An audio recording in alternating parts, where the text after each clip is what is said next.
A paz do Senhor, meus irmãos, glória a Deus, aprove a Deus nos conceder este momento para darmos continuidade a nossos estudos.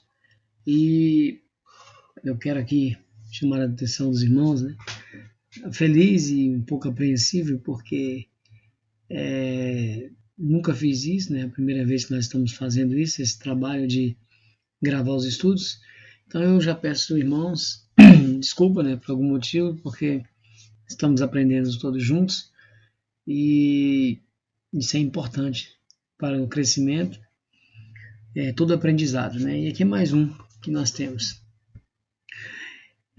Antemão, eu quero já chamar a atenção dos irmãos com relação a esses estudos, até porque esse é o primeiro que está sendo gravado, devido aos acontecimentos, justamente com relação à pandemia, Com relação à pandemia, nós fomos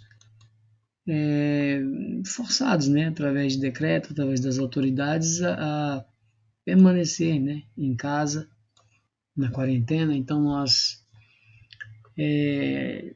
pensamos que fosse passar mais rápido e vimos que não.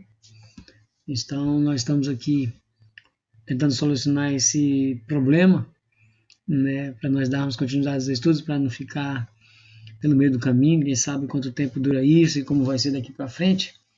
Então eu já chamo a atenção dos irmãos que, como esse é o primeiro estudo a ser gravado, e ele, como ele possivelmente deve tornar público, eu quero chamar a atenção aqui das pessoas que podem estar assistindo esse vídeo, pela primeira vez, esse estudo pela primeira vez. Não tire conclusões somente em cima desse estudo, não tire conclusões apressadas. Escute e ouça com carinho esse estudo. Eu vou colocar no link o meu e-mail. As pessoas que se interessarem podem pedir os outros estudos. Eu vou tentar fazer a gravação deles também para colocar no canal. Se eu não conseguir agora rapidamente, mas as pessoas que me enviarem e-mail solicitando, eu coloco sim, envio sim os estudos desde a primeira aula, porque é importantíssimo, porque você nunca vai conseguir entender o que nós estamos falando simplesmente com esse estudo. Muito difícil você entender isso. Mas os irmãos que já estão acompanhando Deus da primeira aula vão completamente estar por dentro, sabendo daquilo que nós estamos falando e vão estar bem inteirados. Então, não tire conclusão. O e-mail vai estar aí, você entra em contato e nós vamos dar um jeito de passar para você até nós colocarmos em ordem. Até porque achei interessante se isso aqui der certo, porque fica gravado no canal para quando vocês quiserem assistir, ver de novo, estudar, passar para outras pessoas, é interessante. Então eu vou me esmerar para poder colocar todos os estudos no canal, ok? E aqui, essa continuidade que nós vamos dar nesse estudo é uma sequência. Nós estamos vendo aqui é a aula de número 7, lição de número 7. Então nós vamos prosseguir, eu vou fazer um pequeno resumo no slide seguinte, para a gente fazer o elo de ligação, até porque tem quase 3 semanas que nós ouvimos o último estudo. Isso pode ser que as pessoas tenham esquecido essa ligação. Eu tentei deixar sempre de um estudo para o outro um elo de ligação, e ele pode ter se perdido ao longo desse tempo aí. Então eu vou fazer uma recapitulação para que nós possamos nos inteirar e dar prosseguimento ao foco do estudo. Vocês lembram que eu falei que o foco desses estudos é a Bíblia, é a Palavra de Deus, e que isso nos traria a nos tornarmos uma concordância bíblica. Lembra que os links, os fechamentos, ligação que nós vamos fazer, não pensando em doutrinas meramente humanas, mas na Palavra de Deus.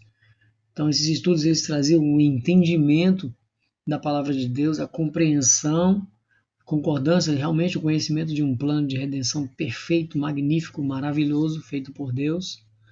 E eu peço que os irmãos atentem para esse detalhe, justamente para nós focarmos não em bandeira A, não em bandeira B, que nós não focamos em doutrinas, e que isso seja importante, até porque Deus, Jesus, ele veio trazer a paz. E nós vemos que cada denominação, cada bandeira tem a sua porção. Se nós olharmos, cada um tem as suas porções corretas, de acordo com a Bíblia, e uma outra que foge. Mas nós não viemos aqui criticar, nem inflamar, nem trazer contendas, nós viemos trazer a paz. Então, por que eu estou falando isso? Porque como esse vídeo vai se tornar público, então muitas pessoas podem olhar para ele sem entender o contexto de que nós estamos falando e entender errado. Eu não quero isso, ok? Então vamos dar prosseguimento ao nosso estudo para que nós sejamos edificados através do Espírito Santo, ok? Aqui nós temos a lição número 7, o ano do jubileu. Eu não coloquei o ano dos jubileus, porque o ano dos jubileus é um conjunto, é um ciclo, um determinado número de jubileus que nós vamos aprender nesta aula, ok? Aqui eu coloquei essa imagem, eu gosto de comentar as imagens, que uma pessoa, um judeu, tocando, né, um shofar. Na verdade, aqui é um yorvel, né? Na verdade, não é um shofar, é um yorvel, porque o shofar é um yorvel, na verdade, mas de metal, de aço. E aqui nós estamos vendo o original, que é um chifre de carneiro. Então, esse é o yorvel. Essa é a pronúncia. Nós vamos tratar isso aqui um pouquinho mais à frente, não vou falar muito sobre isso. Se nós olharmos, jubileu ele significa alegria, significa ano de alegria, ano aceitável ao Senhor, ano de alegria. Nós vamos ver essa palavra aceitável, que significa isso. Então é o ano de bênçãos. Os judeus ali eles comemoravam a grande bênção que Deus derramou durante os 49 anos. Nós vamos ver que o jubileu é o 50º ano. Então nós vamos ver que no 49º ano, os judeus vêm acumulando ao longo dos anos o ciclo que nós vimos nas aulas passadas, né? Que é o ano de Sabá, né? As festas do Senhor. Então você tem que conhecer as festas para conhecer o que nós estamos falando do ano de jubileu, ok? Mas sem mais delongas, vamos passar adiante para melhor compreensão. Aqui, rapidamente, só uma recapitulação daquilo que nós vimos nas duas últimas aulas, né? Nós vimos as duas últimas aulas justamente falando sobre isso, e eu quero fazer uma recapitulação aqui rapidamente. Não vou destrinchar afinco, mas tentar trazer a luz aos irmãos de novo, justamente como eu falei, devido à distância, né? O intervalo que ficou dos estudos passados para esse estudo. A imagem eu captei na internet, cabe aqui falar, porque como ele vai entrar, né, na internet, ele vai se tornar público. Essa imagem eu captei na internet. Alguns irmãos usam essa imagem, irmão Felipe, irmão Israel, irmão Pedro, irmão Luiz. Então muitos usam essa imagem, ok? Se alguém reclamar e quiser que eu cite os nomes e o endereço dos canais, por favor, entre em contato. Tá? Até porque eu fiz, como disse, que ele estava disponível para poder então pregar a palavra, eu assim utilizei, estou utilizando então essa imagem, ok? Fiz algumas mudançazinhas nela aqui, mas nada que atrapalhe o entendimento original. Bom, aqui no dia 14/1, lembra que a gente falou da instituição da Páscoa? Mas antes eu quero que vocês recordem, as festas do Senhor são santas convocações, então o povo judeu é obrigado a participar de 3 convocações durante o ano, que englobavam as 7 festas. E esses tempos determinados se chamavam Moed, aqui na verdade é a pronúncia, né? A palavra original é M-O-W-E-D, é Moed, que significa dia de testemunho, ou seja, essas santas convocações seria testemunho de Deus, né? Seria mostrado dessa forma, é um testemunho de Deus através desse ciclo, dessas santas convocações, e isso ele era 3 convocações que se tornavam em 7 festas. Nós vamos ver que é interessante isso aqui. Rapidamente eu quero falar. Dia 14/1, lembra quando a Páscoa foi instituída ali por Deus na saída do povo de Israel no Egito? Lembra do cordeiro que eles mataram, imolaram o cordeiro, né, participaram daquele banquete comendo a carne e tudo, mas passaram o sangue do cordeiro nos umbrais da porta, livrando assim o povo do anjo da morte? Então, aquele sangue que livrou o povo é esse mesmo. Jesus é o nosso Cordeiro. Jesus é o nosso Cordeiro, que ele foi, né, morto por nós na Páscoa. Eu vou resumir, ok? Foi morto por nós na Páscoa, no dia 14. O sacrifício da manhã, 9 horas, ele foi crucificado, veio a entregar o seu espírito às 15 horas da tarde, sacrifício da tarde. Rapidamente tiraram ele da cruz, porque no dia seguinte eram os ázimos. Então, se nós olharmos aqui, o seu sangue nos fez ázimos, ou seja, sem fermento, que nesses 7 dias não havia fermento nenhuma na habitação dos judeus, mostrando que o fermento na Bíblia simboliza pecado, ok? Então, o sangue de Jesus, através da morte, na remissão, ele nos tornou ázimos, ou seja, sem fermento. Se tornou ázimos e sem fermento. Por isso que 1 Coríntios 5,7 diz que Cristo é a nossa Páscoa, Cristo é o nosso Cordeiro Pascual, ok?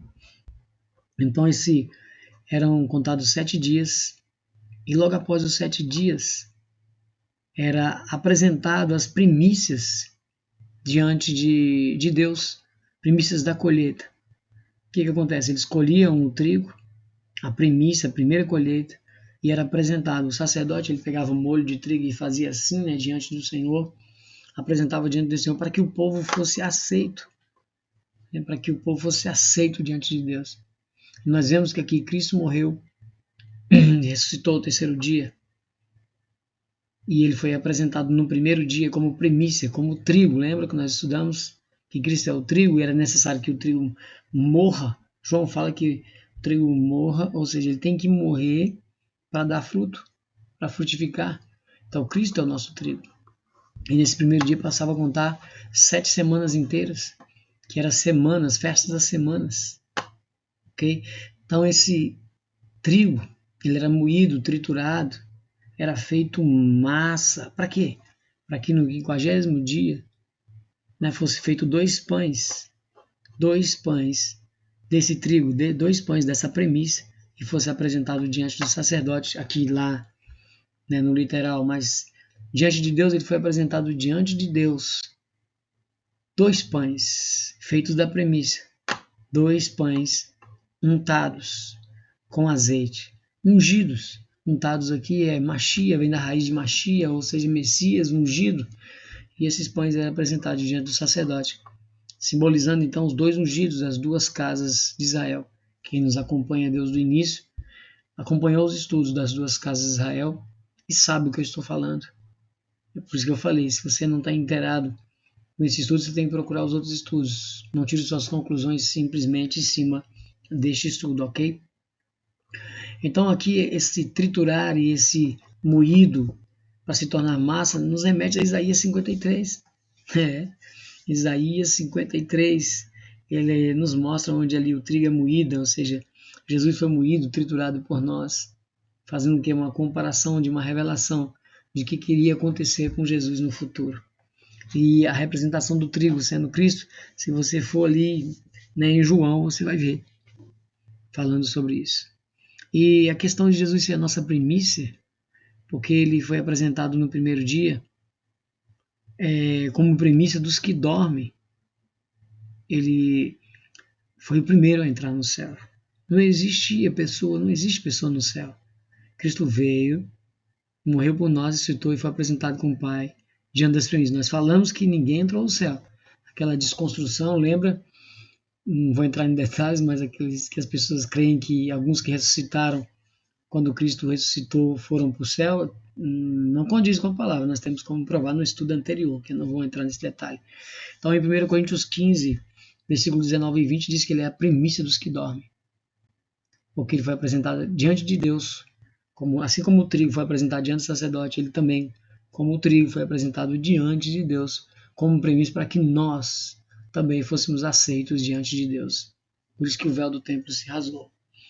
E essas premissas, no 50º dia, era apresentado. E aqui nos lembra que as premissas são 144 mil. Se você olhar Apocalipse capítulo 7, quem são as premissas? Quem é Apocalipse capítulo 7 e Apocalipse capítulo 14. Fala quem são as premissas. Muitos perdem a revelação porque pensam que as premissas, 144 mil, isso é o povo judeu.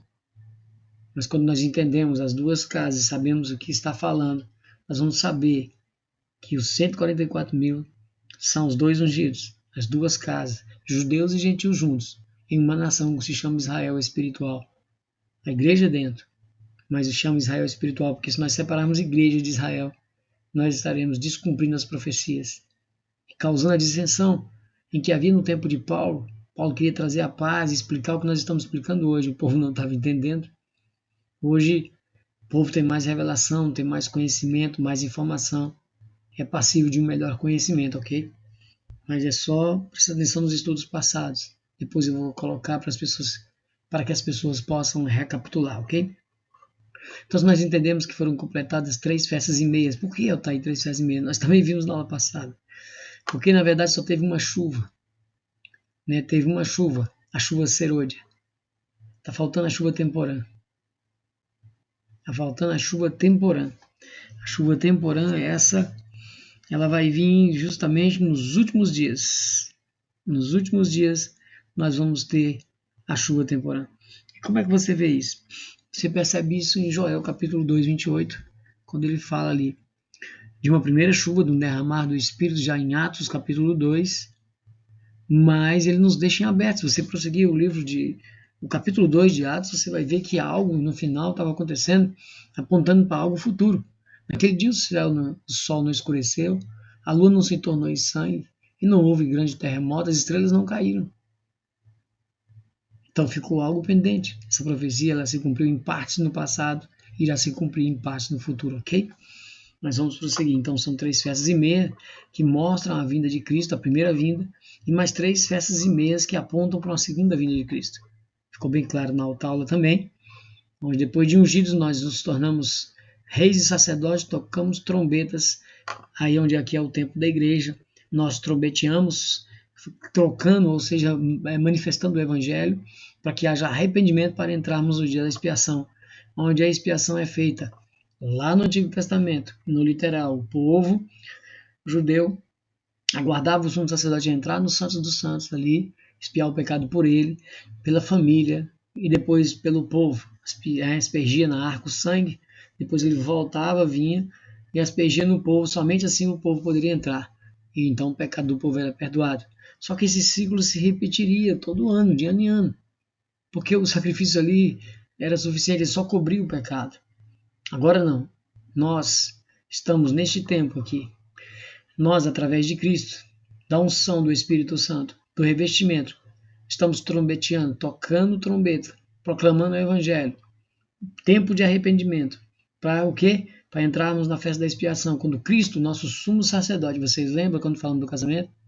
Nosso sumo sacerdote vai sair e expiar o pecado. Quem tem dúvida, lembra da revelação de João, onde João então revela ali, na visão de João, no Apocalipse, ele fala que via com uma veste de talares, passeando no meio dos castiçais. Ele era Cristo passeando no meio dos 7 castiçais, das igrejas, como nosso sumo sacerdote. Por quê? Porque quando o céu se abrir, é como se os santos dos santos se abrissem. Aí sim haverá uma expiação de pecados definitivamente. Porque através da morte de Cristo, nós obtemos sim o perdão dos nossos pecados. Mas você e eu, nós continuamos a pecar. João diz que nós somos pecadores e ele ainda fala que aquele que diz que não é pecador é mentiroso. Então nós somos pecadores e continuamos pecando. Claro que nós pecamos e temos que pecar, né, justamente por acidente, não porque fazemos deliberadamente. Porque assim, se fizermos, estaremos calcanhando o sangue de Cristo, como diz Hebreus capítulo 10. Né? Ele nos diz justamente isso, que aquele que calcanha, que faz e peca deliberadamente, calcanha o sangue de Cristo. Hebreus 10, 26. Mas nós não, nós temos que, se assim pecar, é por acidente. Por isso, nesse dia vai haver uma grande expiação definitiva, onde seremos glorificados e adentraremos ao reino milenar, ok? E aí caminhamos, justamente, a festa dos tabernáculos simboliza para nós espiritualmente como milênio. Para eles, era justamente, eles moravam, viviam em cabana por 7 dias, e ali eles festejavam, se alegravam, porque o ciclo da plantação, da agricultura, da colheita foi feito, e foi uma bênção durante todo o ano. Toda a provisão de Deus que Deus concedeu para eles, eles fizeram, cumpriram e tudo deu certo. Claro, quando havia obediência. Para nós, milênio. Aí lembra que eu falei para vocês, citei rapidamente a questão da maquete. Aqui uma visão de um algo que Deus está nos mostrando. Por exemplo, 6 dias, descansava o 7º dia. Uma semana, certo? Deus traz isso para cá. 6 anos descansava no 7º ano. Aqui descansava seus trabalhos para meditar, para ter tempo para Deus, para pensar em Deus. No Antigo Testamento era assim, era o 7º dia. Para nós hoje, nós não temos um dia, é todos os dias. Por quê? Depois eu vou dar um estudo sobre o sábado, onde Cristo, né, o descanso do 7º dia se cumpriu em Cristo. Então, Cristo é o nosso descanso. Você lembra que Hebreus fala que falta um descanso? Esse descanso só através de Cristo. Então, Cristo é o nosso descanso. Mas isso aumentou, essa revelação aumentou para cá, onde Deus queria que não somente o homem descansasse, mas a natureza também, a terra. Então ele fala que no 6º ano haveria porção dobrada, chuva dobrada. Você teria então um acúmulo de comida, de sustento para superar o 6º ano e superar o 7º ano. Porque no 7º ano você não podia trabalhar, não podia mexer com a terra, lavrar a terra.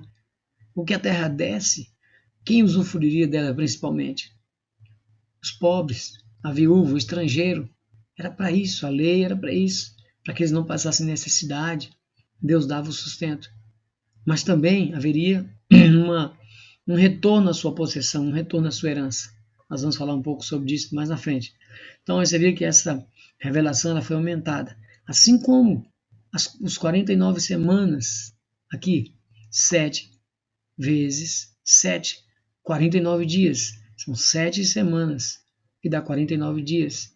É onde você ia para o 50º dia, certo? Então essa visão aqui, ela foi ampliada aqui, onde 7 vezes 7 anos dá 49 anos. Então essa de 49 dias passou para 49 anos. Você então saltava do 49º para o 50º ano. Então, a cada 50 anos você tinha um jubileu. Prestou atenção? Então, essa revelação aumentou essa revelação aumentou essa. Nós vamos falar disso aqui. Um pouco disso, mas mais disso aqui. Porque aqui está o nosso tempo de trabalho nessa terra. Vocês vão compreender o que eu estou falando, ok? Vamos prosseguir para você ver. Bom, diante de tudo que nós estamos estudando, temos que ter sempre em mente, né? São textos que nós já lemos várias vezes, mas vamos ler porque é muito interessante isso, muito interessante mesmo. Estou ajeitando aqui, né? Porque Colossenses 2, 16, 17. Vou ter que movimentar meu rosto aqui. Colossenses 2, 16, 17. Ele diz, Colossenses capítulo de número 2, 16 e 17, ok? Portanto, ninguém vos julgue pelo comer ou pelo beber, ou por causa dos dias de festa, ou lua nova, ou dos sábados, que são sombras. Nós já falamos sobre isso, estou repetindo que faz um tempinho que a gente não conversa, pode ser que vocês esqueceram. Sombra das coisas futuras. Então, tudo aquilo era sombra das coisas futuras, mas o corpo é de Cristo. Então, muitas pessoas usam erroneamente esse texto para falar que ninguém julga por você comer qualquer coisa nos dias de hoje, né? Ninguém julgue você por isso. Você pode comer qualquer coisa, até sacrificar a ídolos, que não tem problema. Não, gente, é erroneamente usado esse texto que ele está falando. Paulo está chamando a atenção dos judeus que eles queriam aceitar, até aceitavam a Cristo, mas queriam continuar com todo o cerimonial. As comidas, as bebidas, as festas, as luas novas significa festas. Os sábados cerimoniais. Eles queriam utilizar isso ainda mesmo aceitando Cristo, crendo em Cristo. Mas Paulo estava aqui explicando, não, que ninguém vos julgue por isso. Não, fique tranquilo, você não precisa de fazer. Deixa a pessoa julgar você. Porque aquilo era sombra, o cerimonial, a morte do animal, derramar o sangue, o cordeiro imolado, era Cristo. Tudo apontou para Cristo, se cumpriu em Cristo. Então, a lei cerimonial, ela foi abolida. Preste atenção na minha fala para que não coloque palavras na minha boca. A lei cerimonial foi abolida. mas a lei moral não. Não, ok? 613 mandamentos reduzidos a 10 mandamentos, e Deus simplificou em 2 mandamentos, um horizontal e vertical, que leva aos 10 e que leva aos 613. Não é papo para esse estudo, mas atente a esse detalhe, ok? Então, como foi abolida, Paulo queria mostrar que eram sombra das coisas futuras que havia de vir na nova aliança. E é isso que nós estamos vendo agora. As festas que nós vimos, né? Os 2 estudos passados. Então agora, vamos falar do jubileu. São sombras. Para os judeus são sombras. Para nós é coisa espiritual, é futuro. Por isso eu preciso entender a lei, compreender a lei para prosseguir. Se eu não compreender e entender o Antigo Testamento, eu não compreendo o Novo Testamento. Por isso que tem várias doutrinas errôneas. A lei é um aio, a lei é um instrutor. A lei veio para apontar. Eu não preciso ser judeu para entender a lei. Eu preciso de estudar a lei para compreender o Novo Testamento, a Nova Aliança. É isso. E muitas das vezes as pessoas não conseguem entender isso de forma nenhuma. Por isso nós estamos estudando o Antigo Testamento. Por isso nós estamos estudando a Palavra de Deus, ok? Vamos lá. Hebreus 10:1. Hebreus 10:1 ele diz. Agora eu fiquei no meio. Hebreus 10:1.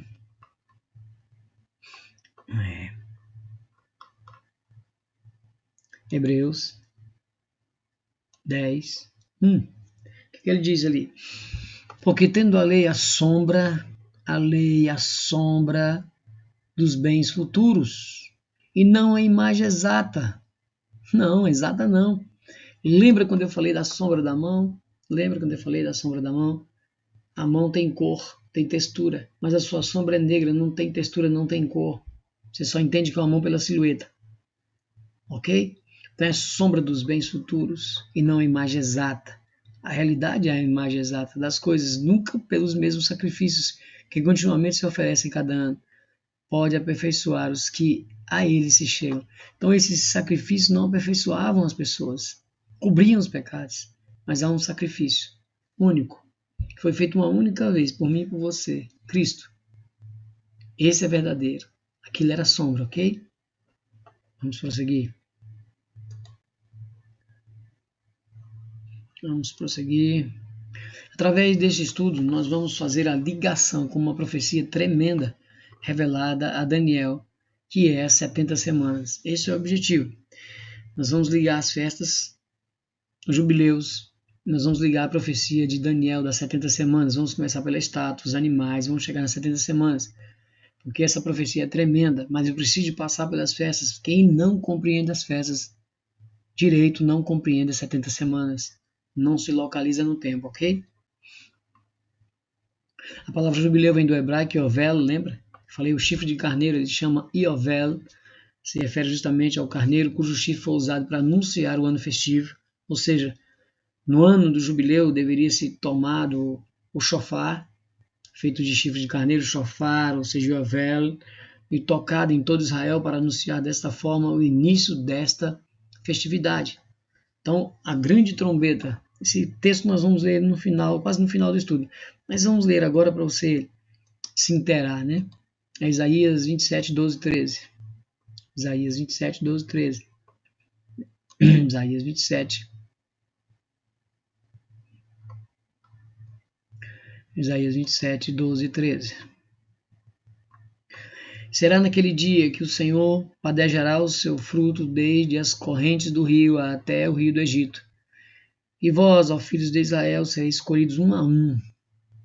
Aqui é uma profecia para o final. Colhidos um a um. Ele está falando do dia que tocar essa trombeta, vai ser colhidas. Eles foram colhidos um a um lá no passado, no ciclo das festas, no ciclo do jubileu? Não. Está apontando para o futuro, ok? E será naquele dia que se tocará uma grande trombeta. Essa trombeta se encaixa na última trombeta, na 7ª trombeta, que nós estamos vendo ao longo dos estudos e vamos ver quando nós chegarmos no momento do arrebatamento. E os que andavam perdidos pela terra da Síria e os que foram desterrados para a terra do Egito tornarão a vir e adorarão o Senhor no Monte Santo de Jerusalém. Aqui ele cita a Síria e cita o Egito. Mais à frente nós vamos entender porque ele faz isso. Ele aponta que essas nações vão estar no fim. Elas não existem mais. Mas as nações que saíram dela existem. Vocês vão saber na formação da estátua, na formação dos animais, quem são os reinos que vão estar no final para enfrentar o povo de Deus, ok?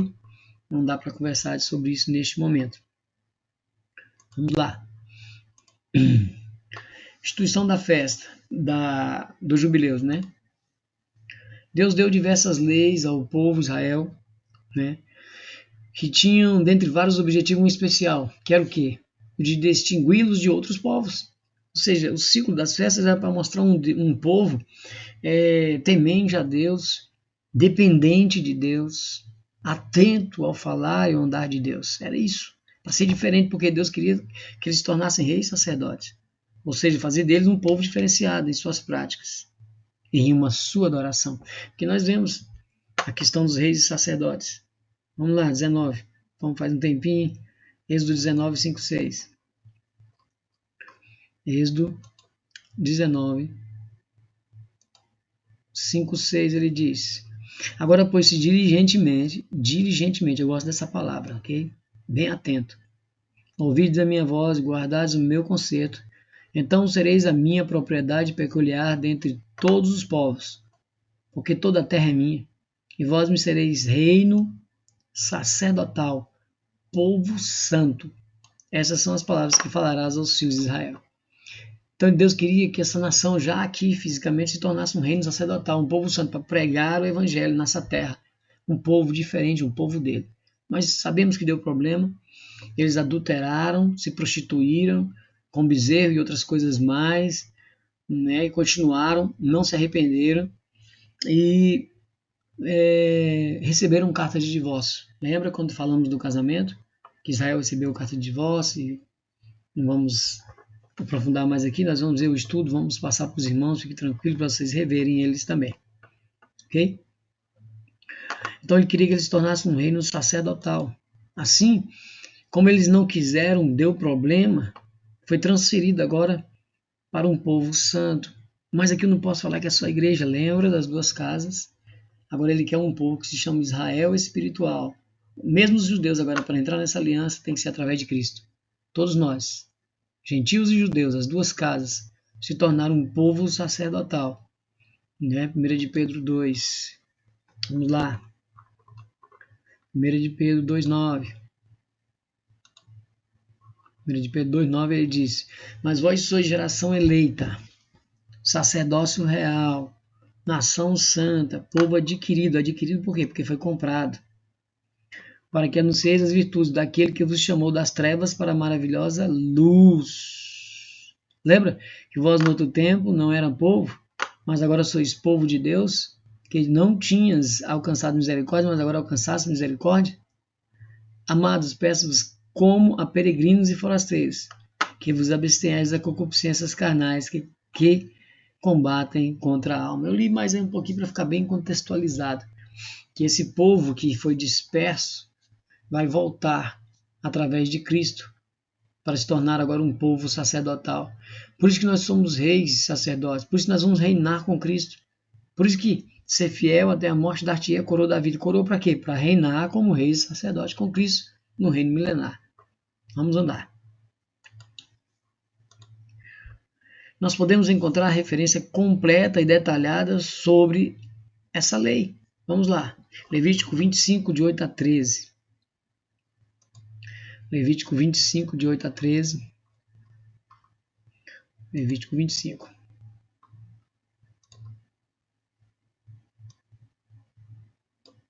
Levítico 25, de 8 a 13. Também contarás 7 semanas de anos. Preste atenção, 7 semanas de anos, 7 vezes 7 anos. De maneira que os dias das 7 semanas de anos te serão 49 anos. Então você tem 7 vezes 7 anos, 49 anos. Então no mês sétimo, aos 10 do mês, lembra? Quando nós falamos da festa anual também, que é o mês 7 aos 10 do mês, tinha expiação. Só que aqui é uma expiação diferente, é a definitiva. Ali ainda nos jubileus é algo físico, né, literal para o povo judeu, mas para nós é espiritual. Nesse mês 7 aos 10, não significa que vai ser nesse mês 7, ok? Porque Deus disse que nós não sabíamos nem a hora e nem o dia. Mas fique atento para essas proximidades. Nós perdemos as contas, mas quem também lembra do falar do calendário vai saber o que eu estou falando. Então, no mês 7, aos 10 do mês, fará passar a trombeta do jubileu. No dia da expiação, fareis passar a trombeta por toda a vossa terra. Santificareis o ano 50, e apregoarei liberdade na terra e todos os seus moradores. Ano de jubileu vos será, e tornareis cada um para a sua possessão, e tornareis cada um a sua família. Isso te faz lembrar alguma coisa? No ano do jubileu, o último jubileu, cada um vai retornar à sua possessão. Nós somos de quem? Em Cristo nós somos predestinados a ir com Ele, a ser glorificado e reinar com Ele. Eternidade. Não preste atenção no predestinado que eu falei. Em Cristo, ok? Não há predestinação individual na Bíblia, ok? Não é hora de falarmos disso. Mas verifique e entenda que em Cristo nós somos predestinados. Aqueles que não estão em Cristo não estão. Mas então, nós vamos receber de volta a herança. Que herança? Lembra que a terra tinha sido dada a Adão, o reino foi dado para Adão? Nós vamos falar um pouquinho disso agora. Foi dado para Adão e o inimigo tomou, no caso, por causa do pecado, entrou no mundo, o inimigo então tomou posse, a terra já no maligno, né? Ou seja, ele reina nessa terra, claro, conforme Romanos, sobre o filho das obediências. Nós vamos tratar disso, mas só para que não fique confuso, que muitas vezes pode a pessoa ouvir e já sair fora e não querer mais escutar mais nada. Preste atenção no vídeo todo, no estudo todo, ok? Então, cada um vai voltar à sua possessão. O ano 50 será o jubileu. Não semeareis, nem cegareis, e nele o que nascer de si mesmo, nem nele vidimareis as uvas das vides não tratadas. Porque jubileu santo e será para vós. E novidade do campo comereis. Neste ano de jubileu tornareis cada um a sua possessão.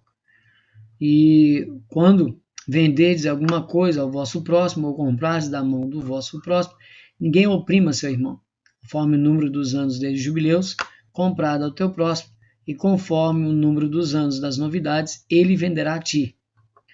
Deixa eu resumir aqui, que é o seguinte, 49 anos, dentro de 49 anos sempre poderia haver problema, irmãos passavam dificuldades e problemas, e eles talvez não tinham como pagar, então eles davam a terra como garantia, como pagamento, ou até mesmo as suas próprias vidas, eles eram tratados como escravo, eles eram tomados como escravos.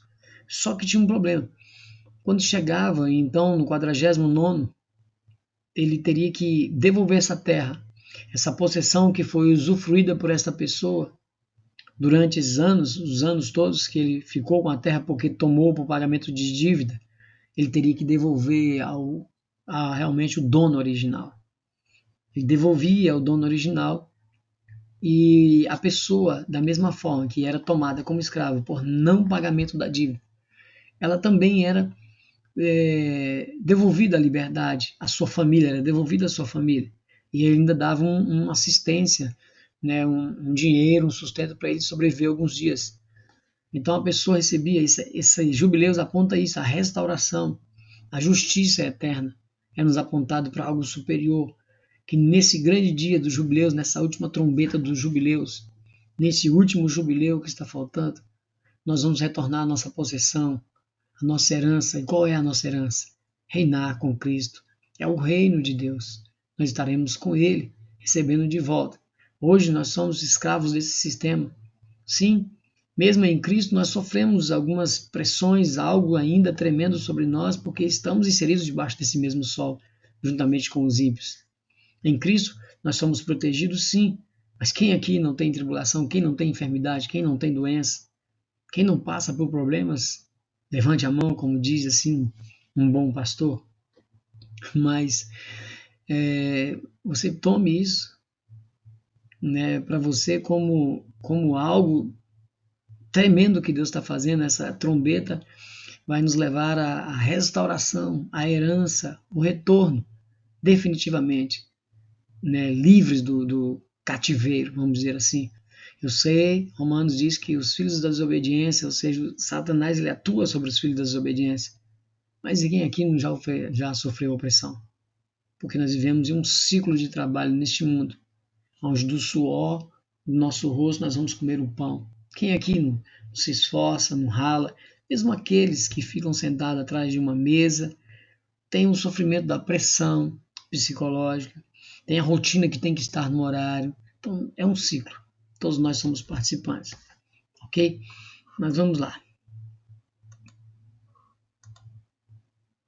Os principais objetivos desse ano especial separado por Deus era que o povo vivesse um ano de libertação. Exatamente. Né? Ou seja, igual eu falei, os escravos eram devolvidos, as pessoas voltavam para suas famílias. Restauração. Restauração de quê? Restauração da terra. As pessoas recebiam de volta os seus bens, a sua herança, ok? Fé e consagração ao Senhor através de diversas práticas que deveriam ser observadas. Vamos agora tratar dos principais detalhes dessa importante lei. Temos que relembrar o começo, rapidamente. O homem como coroa da criação. Então, aqui, Salmos 8.3 diz que o homem é a coroa da criação. O homem ele foi criado para governar, para ter autoridade sobre o mundo, lembra? Quando Deus deu autoridade, Deus comissionou o homem, que ele seria sobre a terra, sobre os animais do mar, na terra, peixes, ou seja, toda a criação estava subjugada, estava sob o domínio do homem. Ele foi colocado como coroa, como realmente para tomar de conta, mas algo aconteceu. A queda, então, o pecado entra e a morte. As coisas futuras apontadas, ou seja, a descendência será a semente. Eu coloquei resumido aí, mas então, devido ao pecado, a entrada da morte entrou, devido ao pecado entrou a morte. E coisas futuras são apontadas o que? A descendência. Havia uma briga entre a descendência da mulher com a descendência do maligno. Por que descendência do maligno? As pessoas que optam por não aceitarem a Deus, por não querer servir ao Senhor, por não realmente entender e aceitá-lo como Deus, eles são opositores da descendência da mulher, ou seja, da descendência de Cristo, porque a descendência da mulher é Cristo. Nós somos descendência de Cristo, nós somos então descendência da mulher. Então há essa opressão. Ou seja, há uma luta. Tem pessoas que falam que não existe batalha espiritual. Não, não existe batalha espiritual entre Deus e o diabo. Deus e o diabo não ficam brigando lá, não. Deus podia fazer assim, acabar com tudo. Mas quem briga somos nós com a opressão do maligno. Por isso nós temos que ter o Espírito Santo para nos conduzir, nos ajudar, senão nós teríamos exterminados. O diabo é mais forte do que nós, mas só que quando o diabo nos enfrenta, ele não vê nós. Eu sempre falo isso, eu gosto de falar isso. Quando ele olha para a nossa face, ele vê Cristo. E ele vê Cristo, e não nós. Por isso que ele atua nos filhos da desobediência. Ok? Então, Gênesis justamente 13:14 mostra justamente isso, né? Essa descendência da mulher que pisaria a cabeça da serpente no futuro. E nós que vamos pisar a cabeça da serpente, mas somente na descida, quando nós descemos com Cristo. A semente da serpente ela é tratada na Bíblia como filhos da perdição, anticristo, iníquo, filhos do diabo, filhos do pecado, filhos de Belial, filhos da perdição, raça de víboras. O tempo todo, né, ele é tratado dessa forma. Então, se nós observarmos isso, se for em todos esses textos aqui, nós vamos encontrar essa menção a essas palavras relacionando o filho da serpente com filhos de Belial, filho da perdição, tudo isso são relacionados. Vamos ler somente 2 Tessalonicenses 2:3. 2 Tessalonicenses 2:3. 2 Tessalonicenses 2:3 ele diz: ninguém de maneira alguma vos engane, porque não será assim sem que antes venha a apostasia e se manifeste o homem do pecado, filho da perdição. O que Paulo está falando aqui? Ele está usando Daniel. Lá no Daniel, o chifre pequeno que vai se manifestar no meio da semana. Mas ele está falando assim, tudo vai começar a acontecer, essa apostasia, o esfriamento da igreja, né? De maneira nenhuma, ninguém deixe se enganar. Porque antes que se manifeste, quem? O filho da perdição, quem? Ele é o anticristo. Então, Tribulação não vai acontecer nada enquanto ele não se manifesta. Então muitas pessoas pensam que vão ser tirados antes da manifestação do anticristo. Nós vemos nos textos que não, que nada vai acontecer antes que ele se manifeste. Quem? O filho da perdição, que é o anticristo, semente do maligno, semente do mal, pessoas que se deixam ser usadas pelo demônio. Não vamos ler o restante dos textos, vamos passar. Semente da mulher, filho do homem, Cristo, Messias, cabeça, filho da luz, filhos da fé, filhos de Deus, filhos da promessa, geração eleita. Então, todos os textos da mesma forma, eles apontam justamente para isso aqui, para esses termos aqui utilizados. Então, vamos ler. Então, quando você se deparar com isso, você vai ter a certeza de que são filhos de Deus, são descendência da mulher, descendência de Cristo. Satanás recebeu o domínio da terra por meio do pecado. Lembra, nós estamos recapitulando. Isso aqui nós vimos na primeira lição, ok? Na primeira lição. Aqui é onde a tentação de Cristo, onde o diabo manda Cristo pular de cima do pináculo e fala para ele que se ele pular, ele vai dar todos os reinos para Cristo, porque foi passado para ele. Realmente foi passado. O pecado entrou, o homem foi expulso do jardim, Satanás então passou o direito de reinar sobre esse mundo. Por isso o cativeiro. Né? Por isso que nós éramos destituídos da glória de Deus através de Cristo, né? Mesmo sendo pecadores, mesmo sendo falhos, Cristo nos salvou, nos resgatou de lá. Através dele nós somos resgatados do cativeiro, mas só que enquanto nós estamos aqui, nós sofremos ainda por este domínio. Efésios 2, 1, 3. Efésios 2, 1, 3, ele diz... Efésios 2, 1, 3... Ele vos vivificou, estando vós mortos em ofensas e pecados, ou seja, nos trouxe a vida. Estavam mortos, nós. Que no outro tempo andaste segundo o curso deste mundo. Que outro tempo? Quando você não tinha Cristo. Segundo o príncipe das potestades do ar. Então, no outro tempo você andava segundo o príncipe da potestade do ar. Do Espírito que agora opera em quem? Nos filhos da desobediência. Preste atenção. Nos filhos da desobediência. Ele tem autoridade sobre os filhos da desobediência. Entre os quais todos nós também antes andávamos. Nos desejos de nossa carne antes.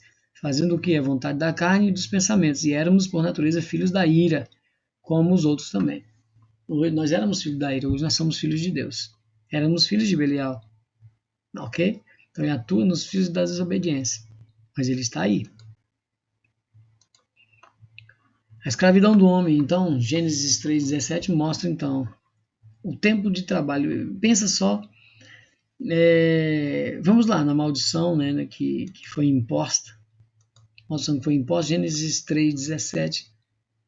Ele mostra a maldição que foi imposta. Aqui sim começou o tempo de escravidão, o tempo de trabalho no homem. Quer ver? Depois dessas coisas veio a palavra do Senhor a Abraão em visão, dizendo: não temas, Abraão, eu sou o teu escudo, o teu grandíssimo galardão. Deixa eu ver aqui, que eu acho que eu peguei errado, né? É Gênesis 3, 15 e 17, ok? É Gênesis 3, eu peguei errado, desculpa aí, tá? 3, Gênesis 3,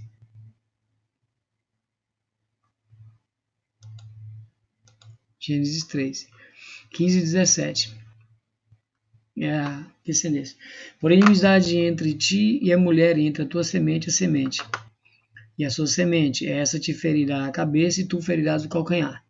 E a mulher disse: multiplicarei grandemente a tua dor. Então veja que aqui começou as opressões, ok? E a tua conceição. Então já teria dores de parto multiplicadas, né? Com dores terás filhos, e o teu desejo será para o teu marido, e ele te dominará. Adão diz: por quanto destes ouvidos a voz da tua mulher, e comestes da árvore que te ordenei, dizendo: não comerás dela, maldita é a terra. Tá vendo? A natureza sofreu aqui. Maldita é a terra por causa de ti. Com dor comerás dela todos os dias da tua vida. Então, todos os dias, espinhos e cardos te produzirá, e comerás erva do campo. Do suor do teu rosto comerás o teu pão. Preste atenção. Suor do teu rosto, labuta, trabalho, ralação, até que te tornes a terra, porque dela fosses tomados, porquanto és pó, e em pó te tornará. Então aqui, através da agricultura, Deus vai mostrar para o povo de Israel um ciclo de trabalho, aonde era a sombra das coisas futuras, onde nós temos um ciclo de trabalho também agora na nova aliança. Também um ciclo de trabalho nós. Eu não sou agricultor, você também não é, mas nós temos a simbologia de todas as coisas que eram simbolizadas na agricultura: trigo, uva, trabalho, chuvas. Agora ela é remetida para algo espiritual na nova aliança. Isso que eram sombras. Aí nós vamos perceber qual é o tempo de trabalho nosso que nós temos, ok? Vamos chegar lá. Então, o produzir pão da servidão, ou seja, eles ralaram para produzir o pão da servidão. Nós também, qual é o pão da servidão que nós produzimos? Trabalho, labuta, para colocar comida dentro de casa e sobreviver.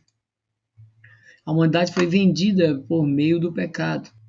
Serve ao príncipe deste mundo e recebe a morte como salário. Eita, a gente se assusta, né?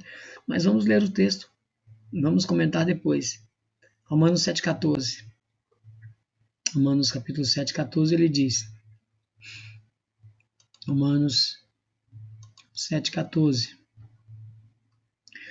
Porque bem sabemos que a lei é espiritual, mas eu sou carnal, vendido sobre o pecado. Então eu fui vendido sobre o pecado por Cristo para me libertar desse pecado, desse cativeiro, somente através dele. Salmos 49, 6, 9. Salmos 49, 6, 9. Salmos 49, 6, 9. Aqueles que confiam na sua fazenda, nos seus bens, né? E se gloriam na multidão das suas riquezas, confiam nos bens e nos dinheiro. Nenhum deles de modo algum pode remir a seu irmão ou dar a Deus o resgate dele. Não adianta todo esse dinheiro, essa riqueza que não consegue dar o resgate, comprar o seu irmão, a alma do seu irmão. Pois a redenção da sua alma é caríssima. E seus recursos se esgotariam antes. Por quê? Por isso tão pouco viverá para sempre ou deixará de ver a corrupção. Então não adianta. Você pode ter o dinheiro desse mundo, prata e ouro, todo ele. Você não consegue remir, ou seja, pagar pela alma do teu irmão, para que ele viva mais um pouquinho, até mesmo mais um dia, mais um pouquinho. Muitos até pensam que conseguem prolongar a vida por ter dinheiro em hospitais e coisas boas, mas quando Deus quer tirar, ele tira dos melhores hospitais e dos melhores médicos, não é isso? Porque não há como pagar a vida e muito menos a alma do irmão, ok?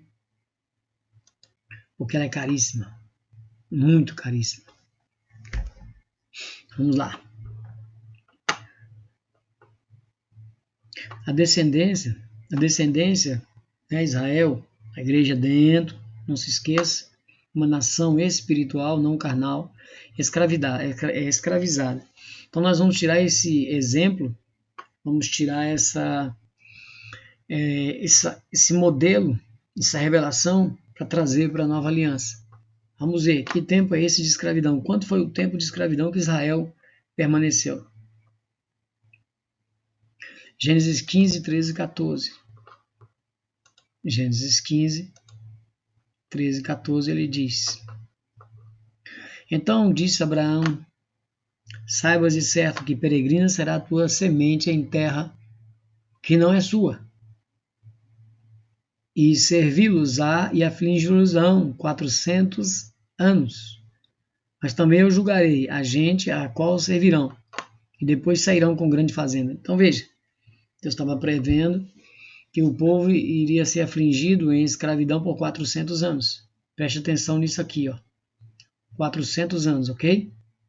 Calma que nós vamos falar. Algumas pessoas já viram 430 na Bíblia. Há contradição, né? Há uma confusão danada, mas tenha paciência, que não é nada disso que você está pensando. 400 anos, então, ia ser peregrina, né? A semente, a descendência. E o que nós somos hoje? Peregrinos nessa terra. Nós não somos descendência, não somos semente. Vamos começar a trazer para a nova aliança. Então nós somos peregrinos nessa terra, forasteiros nessa terra. Eles ficaram por 400 anos na escravidão. Grave isso é importante. Já já nós vamos lembrar dessa fala, ok? Atos, confirmando os 400 anos, nós precisamos de ler, porque aqui é o Antigo Testamento e precisa de confirmar. Geralmente a gente usa mais de um versículo para confirmar. A doutrina que é estabelecida apenas em um versículo, né? Às vezes ela só em um versículo pode não dar base, porque a Bíblia explica a Bíblia. Muitas pessoas pegam um único versículo e criam uma doutrina. Isso é impossível de acontecer na Bíblia, ok? A Bíblia explica a Bíblia, ou seja, todo o contexto que você está inserindo e usando, ele tem que estar apresentado na Bíblia. Porque a Bíblia é cristocêntrica. Então, toda ela fala de Cristo e toda ela aponta para um final, para o plano de redenção, onde vai haver a justiça eterna. Atos 7. Atos 7, 6, 7. Então, Atos 7, 6, 7. 6, 7. Falou Deus assim, que a sua descendência seria peregrina em terra alheia, e sujeitariam à escravidão e a maltratariam por quê? 400 anos. E eu julgarei a nação que os tivesse escravizado, disse Deus. Depois disso sairão e me servirão neste lugar. Tá vendo? O que está falando aqui? Estevão está falando justamente a defesa de Estevão. Ele consegue falar, fazer um resumo de todo o acontecimento ali do povo, tentando trazer o clarear da mente dos judeus, e eles não entenderam e apedrejaram Estevão. Mas 400 anos, mais uma vez. Então está confirmado. O povo ficou peregrino na terra por 400 anos, lá no Egito, de escravidão. Ok? Ficou bem claro? Já já vocês vão entender por que eu estou chamando a atenção para isso aqui. Deuteronômio 15. 15, 12. 15, 12. Deuteronômio 15, 12. Quando teu irmão hebreu ou irmã hebreia se vender a ti, 6 anos te servirá, mas no 7º ano o despirá forro de ti. E quando despedires de ti, não despedirá vazio.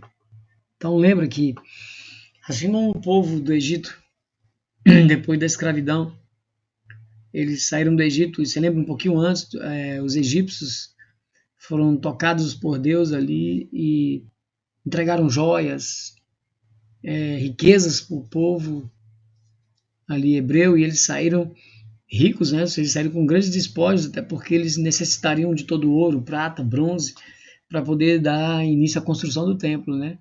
No caso, não o templo, no caso, o tabernáculo, né? Porque ainda era no deserto. Então, eles saíram com despojo. Então, veja que a mesma coisa. Já apontava, por que eu estou falando isso? Porque 400 anos para apontar que os egípcios saíram com despojo. Assim, na lei também foi estabelecida, que é o 6º ano. Da mesma forma, assim como nos jubileus, na maquete menor, na revelação menor, no 6º ano, o escravo também era liberto e saía com alguma ajuda, com algum despojo, ou seja, uma bênção seria dado a ele, para ele não ir vazio de forma nenhuma. Então ele era liberto da escravidão por 6 anos. Né? Essa revelação era aumentada por jubileus. É onde nós vamos chegar agora. Por que eu falei isso? Justamente apontando para a liberdade do povo depois do cativeiro, onde eles saíram libertos e cheios de... não saíram de mãos vazias, vamos dizer assim, para resumir melhor. Então já está previsto o tempo da escravidão, ok? 400 anos. Vamos entender agora, calma. Tudo apontava para a escravidão, né? Ou seja, o ciclo das festas relacionadas à agricultura, sacrifícios e pecados, eles então apontavam para o quê? Para a escravidão, mas também para a libertação. Eles apontavam para a escravidão, mas para a libertação. Gálatas 4. Gálatas 4, 22. Gálatas 4, 22. Gálatas 4, 22, ele diz: porque está escrito que Abraão teve 2 filhos. Você lembra? Isaac e Ismael. Um da escrava e o outro da livre. Todavia, o que era da escrava nasceu segundo a carne, né? Ou seja, o filho de Agar, Ismael. Mas o que era da livre, por promessa, Isaac. filho de Sara. O que se entende por alegoria, preste atenção, por alegoria, ele vai fazer uma alegoria aqui, ele vai fazer uma comparação alegórica. Porque estes são os dois concertos, ou seja, as duas alianças, a antiga e a nova. Um do Monte Sinai, gerando filhos para a servidão, que é Agar. Do Monte Sinai foi os judeus. Por que ele falou alegoria? Porque ele trocou aqui. Porque ele colocou os judeus como filho de Agar, filho da escrava. Por quê? O povo judeu não aceitou a ser rei e sacerdote naquele momento, então eles passaram a servidão. Claro que lá do início já houve o problema do mundo jaz no maligno, ok? Mas isso foi agravado quando Deus pegou essa nação para tornar os reis sacerdotes, para realmente tirar todo mundo da escravidão, através deles pronunciando o reino de Deus. E eles não quiseram. Então ele compara o do Monte Sinai, ou seja, os judeus, como Agar, como filha da escrava. Porque eles se tornaram escravos e bateram o martelo continuando escravo. Ora, esta Agar é Sinai, né? Um monte da Arábia, que corresponde a Jerusalém, que agora existe, pois é escrava com seus filhos. Tá vendo? Mas Jerusalém, que é de cima, é a livre, a qual é a mãe de todos nós. Então ele está fazendo aqui uma alegoria, comparando Agar com Sara, comparando Jerusalém, comparando, né, o povo que não aceitou a aliança e se tornou escravo. Então ele faz essa alegoria aqui, essa comparação alegórica. Parece não muito importante nesse momento, mas você vai ver que é assim. Calma aí. Restauração da herança. Então, diante disso tudo, Deus promete uma restauração. Para entendermos o tempo da escravidão, de escravidão até a libertação e a entrada no descanso, que descanso? Está faltando descanso. O descanso que nos resta, precisamos observar algumas pistas, chaves que Deus nos deu. Então está faltando um descanso, mas para mim entender esse descanso eu preciso de entender a chave, né, um detalhe que Deus me deixou. Vamos ler que está faltando um descanso. Algumas pessoas não lembram desse versículo. Hebreus 4, 8, 10. Hebreus 4, 8, 10. Porque se Josué lhe houvesse dado o repouso, não falaria depois disso de outro dia, porquanto resta ainda um repouso para o povo de Deus. Porque aquele que entrou no seu repouso, ele próprio, seu repouso, Cristo entrou no seu repouso, ele próprio repousou de suas obras, como Deus das suas. Então, procuremos, pois, entrar naquele repouso, para que ninguém caia no mesmo exemplo de desobediência. Que repouso é esse? Cristo, aquele que entrou no seu repouso. Ele próprio repousou das suas obras. Nós temos que entrar naquele repouso. Cristo. E ninguém cai no exemplo da desobediência. Por quê? Porque a palavra de Deus ela é viva e eficaz, e mais penetrante do que qualquer espada de dois gumes. Penetra até a divisão da alma e do espírito, das juntas e medulas, e apta para discernir os pensamentos e as intenções dos corações. Então ela divide alma e espírito, ou seja, coisas da carne e coisas espirituais. Para quê? Para que essa divisão, para que ela é feita? Para que haja, então, as pessoas que vão passar para o repouso, ao contrário das pessoas que são exemplos de desobediência, não vão, né? Então, se nós olharmos essa palavra de Deus, ela divide. Por que ela divide? Porque os que realmente são espirituais, que discernem bem o espiritual e não o carnal, vão passar por esse repouso através de Cristo. Ok?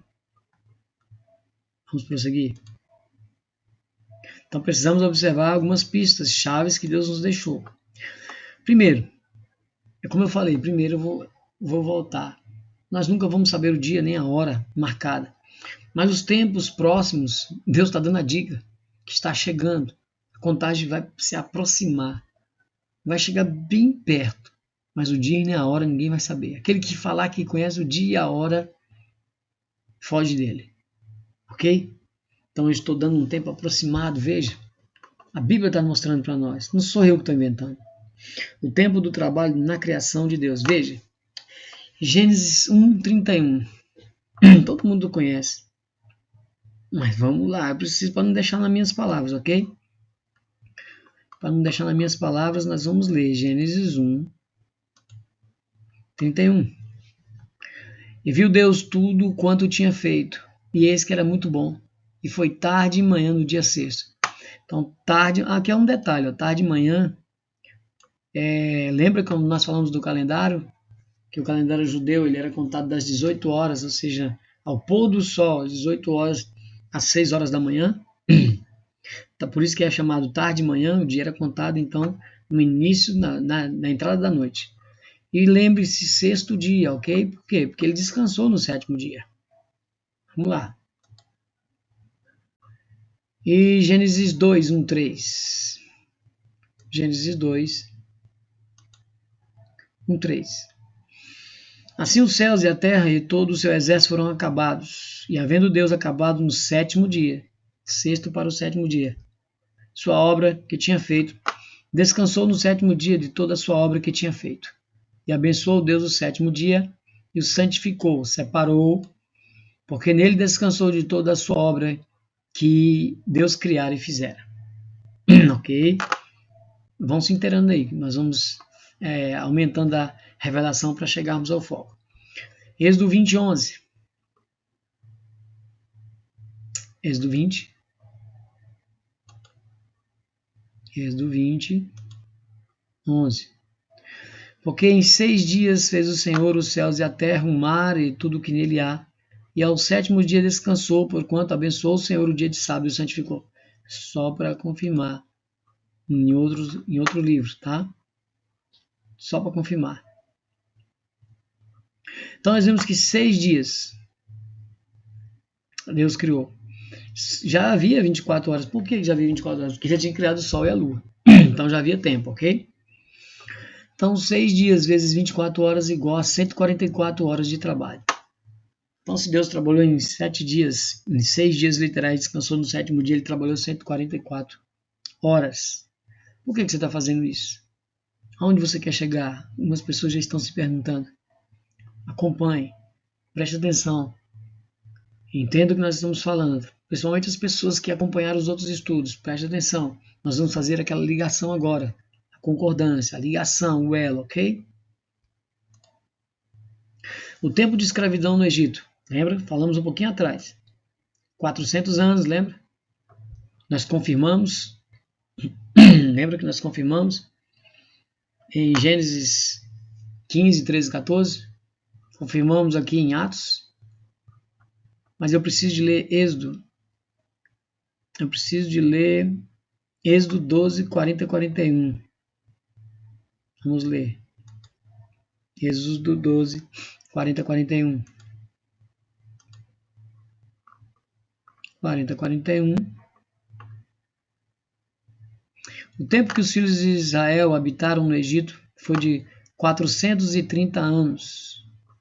E aconteceu que, passando os 430 anos, naquele mesmo dia, todos os exércitos do Senhor saíram da terra do Egito. Então veja, prestar atenção numa palavrinha aqui.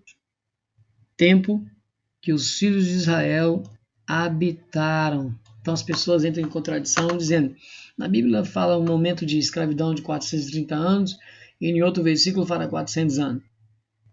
Lembra? Mas aqui habitaram. Vocês lembram que quando José recebeu seus irmãos, seu pai no Egito, apresentou para Faraó, e eles foram habitar na terra de Gósen, terra boa para gado, melhor terra para gado, eles receberam. Por quê? Eles ficaram escravos quando eles chegaram? Não, de forma nenhuma. Eles ficaram 30 anos de boa, até José morrer e Faraó que os conhecia. Depois entrou um novo Faraó que não os conhecia e então subjugou o povo passou à escravidão, ok? A escravidão de 400 anos, então 30 anos eles ficaram na boa, então eles habitaram 430, mas a escravidão foi 400 anos, ok? Compreenderam?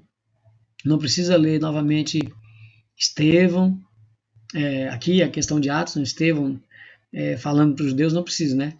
Dos 400 anos, aqui também os 400 anos. Então, beleza, se você tem dúvida, anota ali na sua casa e confira esses textos, ok? Então, 400 anos confirmados de escravidão, vezes 360, vocês lembram de 360 dias o ano dos judeus? Deus arredondou para 360, Então, nós aprendemos isso, que é diferente do nosso, a contagem. Por que que Deus fez isso? Porque Deus mostra a revelação de 400 vezes 360, então igual a 144 mil dias de escravidão. Isso te lembra, começa a te lembrar alguma coisa? Deus trabalhou 144 horas. O homem tem um tempo de trabalho nessa terra de 144 mil dias de escravidão. Aí você fala, como assim? O povo ficou 144 mil dias de escravidão no Egito. A escravidão no Egito aponta para a nossa escravidão na nova aliança. Essa escravidão na nova aliança ela é apontada no Egito. Vocês lembram uma tipologia que tem de Faraó ser Satanás, Egito ser o mundo e o povo judeu ali sermos nós? Pois é. Então eles viveram em uma escravidão de 144 mil dias apontando para algo futuro. Lembra? Sombras das coisas futuras? Agora vamos apontar para nós. Vamos lá. Então a quantidade referente ao tempo do homem apontam para 120 anos. Ué, mas de onde você tirou isso? Vamos lá. Gênesis. Por isso que nós descobrimos que o nosso tempo nessa terra é 144 mil dias, que totaliza 6 mil. Vamos lá primeiro. Por que eu sei que é 120 anos? Vamos lá. Gênesis 6:3. Que era aí que vocês vão compreender agora. Não crie pânico. Não crie pânico. Gênesis 6:3. O que acontece aqui? Onde a corrupção aumenta, Deus quer destruir, né? A terra ali com o dilúvio, então ele chama Noé para construir a arca, mas antes ele fala. Então disse o Senhor: não contenderá o meu espírito para sempre com o homem, porque ele também é carne. Porém os seus dias serão 120 anos. Aqui, a palavra, a tradução aqui, não é dias, seus ciclos serão 120 anos. Até porque, depois dessa fala de Deus, várias pessoas viveram ainda mais do que 120 anos. Então não haveria sentido dele falar isso. Então Deus mentiu? De forma nenhuma, ele não mentiu. Então, um ciclo de 120 anos. Então, quando ele me aponta um ciclo, que ciclo é esse? Quando você começa a fazer a conta, você vai descobrir que ciclo de 120 anos é esse. Qual é o ciclo? Eu ainda vou conseguir baixar aqui a outra versão, né, com tradução Strong, e quando eu clicar aqui, ele vai me dar a palavra hebraica ou grego, de acordo com onde eu estiver, na antiga ou na nova aliança. Vai ser fácil da gente entender a palavra aqui, tá? Mas eu não consegui ainda. Mas depois nós vamos conseguir. Vai dar legal, ok? Fique tranquilo. Para você entender a palavra aqui, que ela nos remete a um ciclo de 120 anos. Que ciclo é esse? Você lembra do ciclo das festas? Lembra do papel, do mapa mental que eu mostrei para vocês, do ciclo de trabalho durante o ano do povo? Então, esse é um ciclo. Por que eu vou entender que é os jubileus? Vamos lá. Olha por que eu vou entender. Então vamos lá. Então a quantidade referente ao tempo do homem apontam para 120 anos. Gênesis 6:3. 120 ciclos. Aí o que acontece? Eu pego o tempo de escravidão vezes 360, 144 mil dias. Pego 144 mil dias vezes 24 horas. 144 mil dias dividido por 24 horas. Não são dias? Dá 6 mil. 6 mil dias. Dividido por 50, o jubileu não é 50 anos, lembra? 49 mais 1, 50, jubileu. Então vamos lá. 6 mil dividido por 50, 120 jubileus à vinda de Cristo. Isso significa que faltou um jubileu. Ah, tá, então tá faltando o quê? 50 anos? Nós já entramos nos 50 anos. Essa história do último jubileu, ela se encaixa na última semana de Daniel. Lembra que o tempo foi parado? Vocês vão entender quando nós formos estudar a semana de Daniel.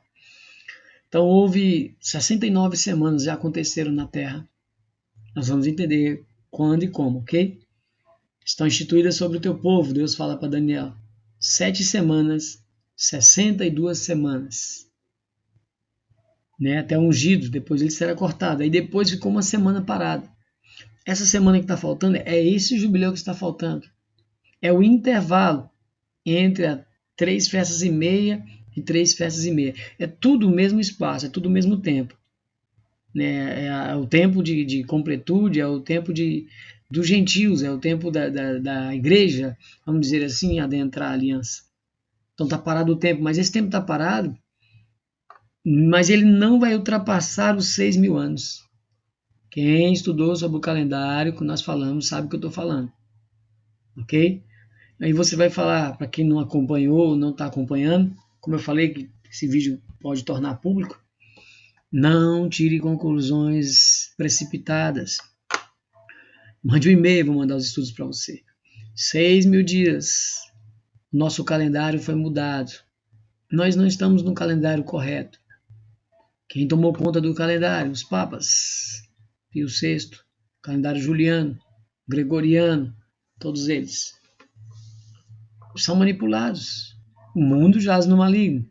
Mas Deus, na sua presciência, sabia que essa contagem iria se perder. Por isso que ele falou que ninguém saberia nem o dia e nem a hora. Ele acertou. Por quê? Porque o tempo se perdeu. Nós estamos no ano 2020. Se nós entendêssemos que de Adão a Abraão, 2.000 anos, de Abraão a Jesus, mais 2.000 anos. Então, para chegar em Jesus, aproximadamente 4.000 anos, aí dá um erro de 3 para lá e 3 para cá. As pessoas entram em controvérsia, mas 4.000 anos. Nós pegarmos, então, 4.000 anos, mais 2.000 anos, 6.000 anos. Furou. Sei que você está falando, ensinando, está furado, perdeu. O calendário foi alterado. Nós, vamos dizer assim, que nós estamos nos lucro 20 anos. Mas a qualquer momento pode completar os 6.000 anos de um calendário que foi instituído pelo próprio Deus. De um calendário que Deus instituiu, onde ele começava a contagem do dia à tarde, onde é um calendário lunisolar e aonde a contagem de Deus ela não vai passar, nem vai ser antes, nem vai ser depois, vai cumprir até a vírgula, o tio, não vai faltar, vai cumprir tudo. Então, se nós entendermos que estamos no lucro de 20 anos, a qualquer momento pode se iniciar a última semana, pode se iniciar o último jubileu. Então quer dizer que quando iniciar o último jubileu, vai contar 50 anos? Creio que não. Aí o jubileu que está faltando, ele se tornará simbólico e se encaixará na última semana, que será literal. A última semana de anos que está faltando. 7 anos. Onde nós vemos toda a profecia.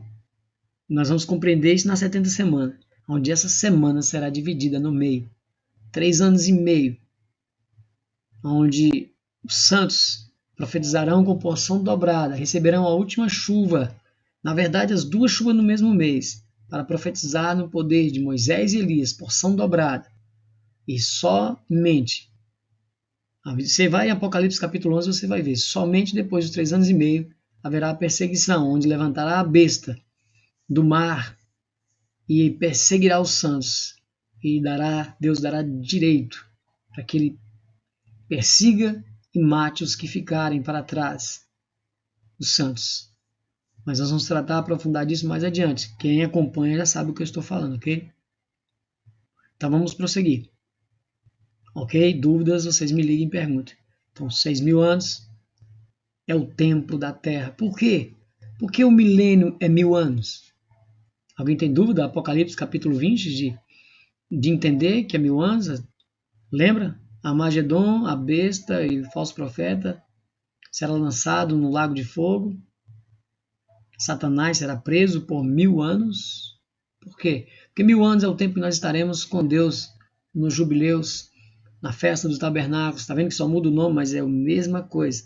Jubileus, festa dos tabernáculos, final da última semana, milênio, reino milenar, onde reinaremos com Cristo por 1.000 anos.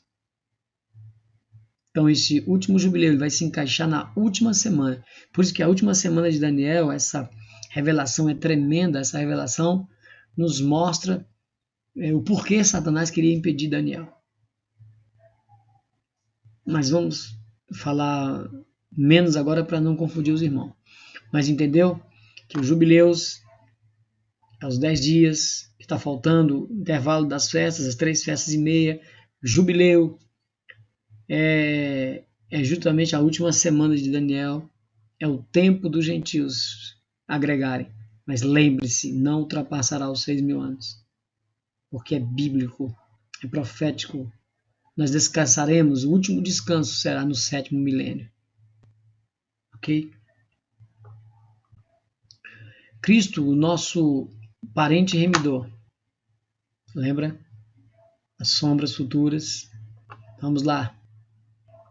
1 de Pedro. Vamos ler isso aqui, ó. Não é as sombras não, tá? Eu me enganei. Vamos ler ali. Colossenses 2, 13 e 14. Nos mostrando a remissão.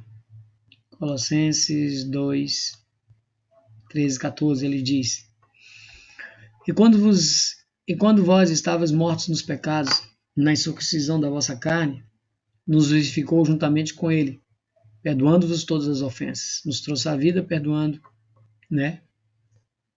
Todas as ofensas. Havendo o quê? Riscado a cédula. Riscado a cédula.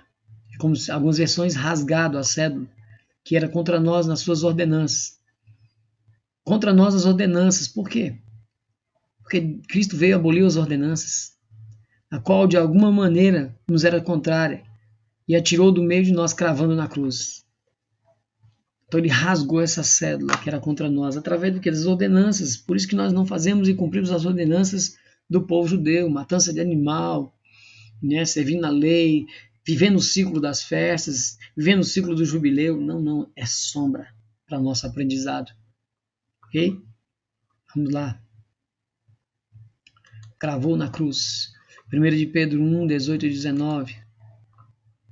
1 de Pedro 1, 18 a 19, ele diz: Sabendo que não foi com coisas corruptíveis, como prata, ouro, que fostes resgatados da vossa vã maneira de viver, que por tradição recebeste dos vossos pais.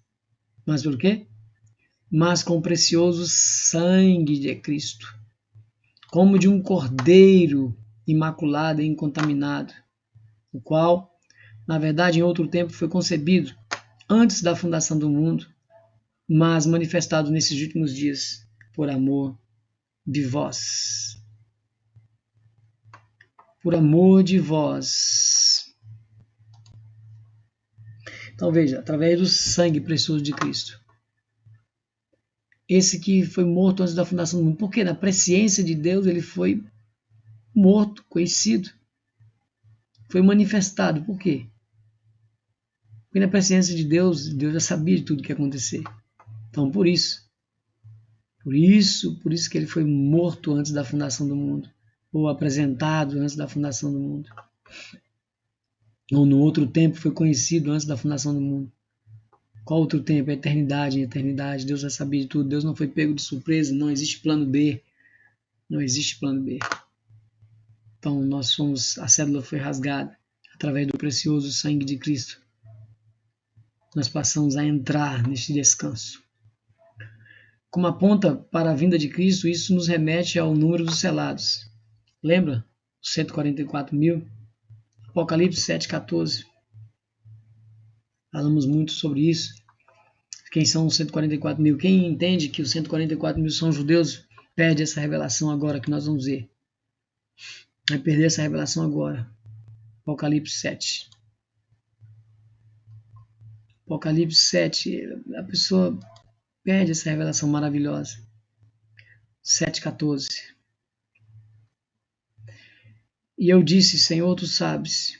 E ele me disse, estes são os que vieram da grande tribulação, e lavaram as suas vestes e as branquearam no sangue do Cordeiro. Quem? Quem? Os 144.000, veja. Na verdade aqui é 1-4. Está errado aqui. Está errado, meus irmãos. Aqui é 7, de 1 a 4, ok? Eu errei aqui, me desculpem. Vamos lá. Depois dessas coisas vi 4 anjos que estavam sobre os 4 cantos da terra, retendo os 4 ventos da terra, para que nenhum vento soprasse sobre a terra, nem sobre o mar, nem contra árvore alguma.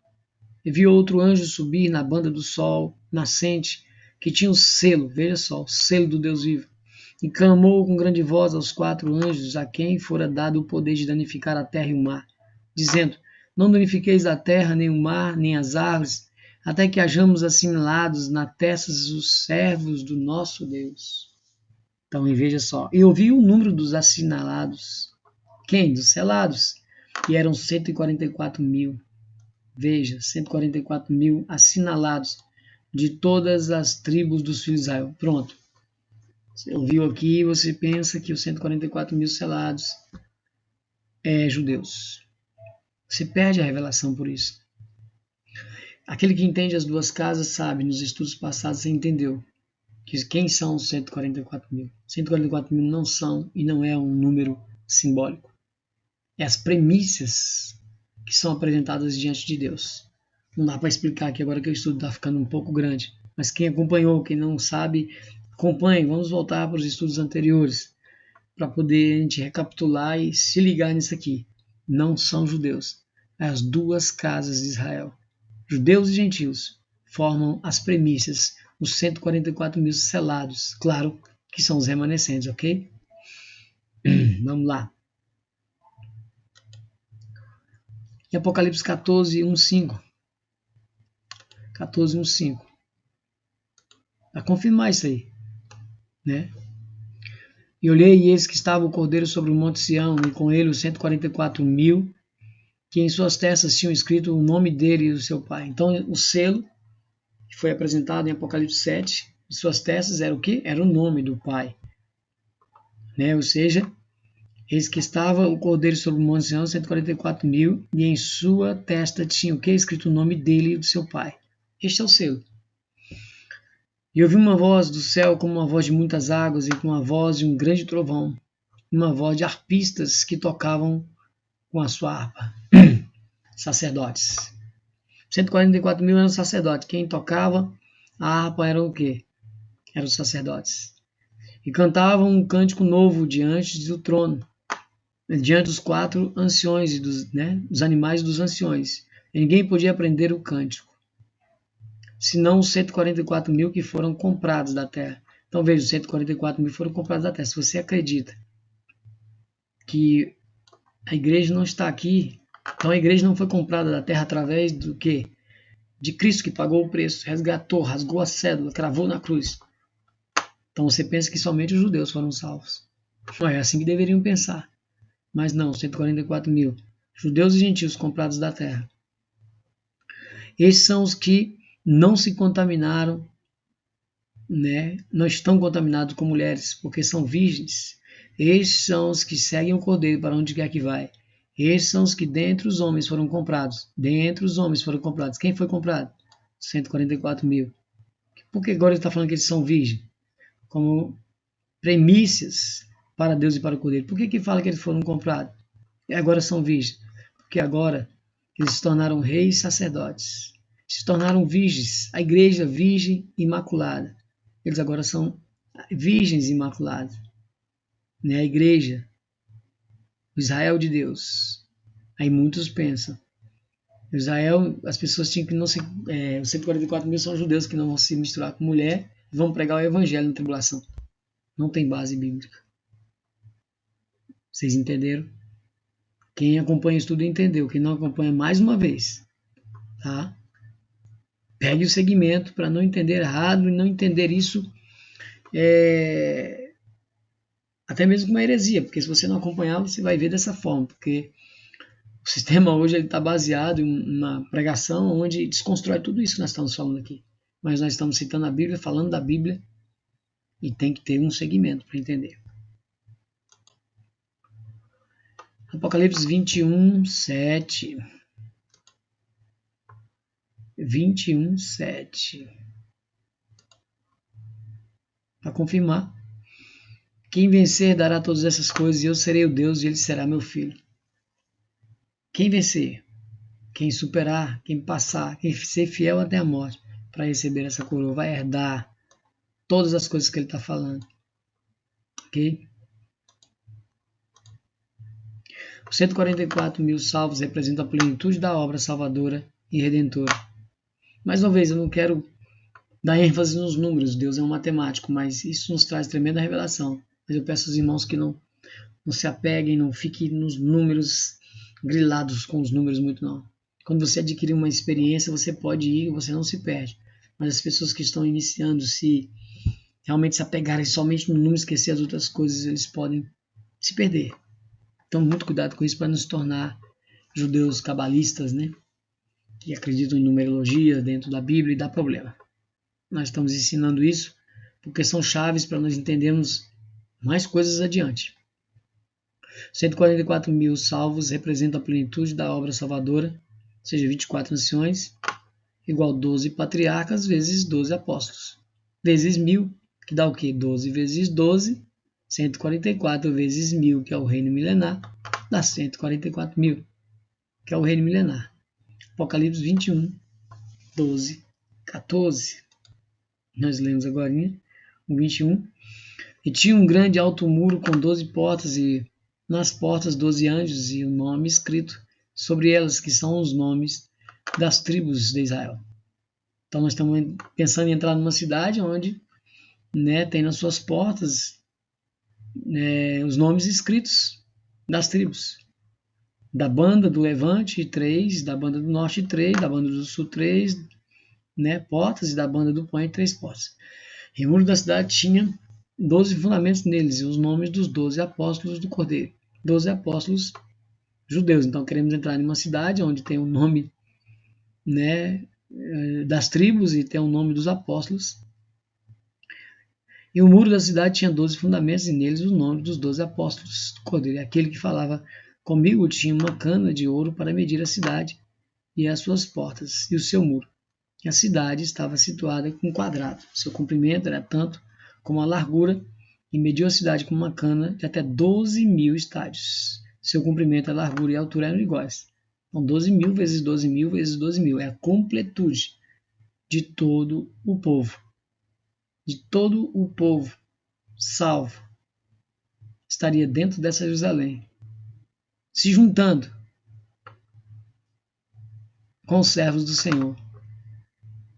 Ok? Não dá para discutir isso agora nesse momento, mas depois nós vamos falar sobre isso, essa questão da terça parte, representando os 144 mil, se juntando à outra parte, os 2 terços, aos 288 mil.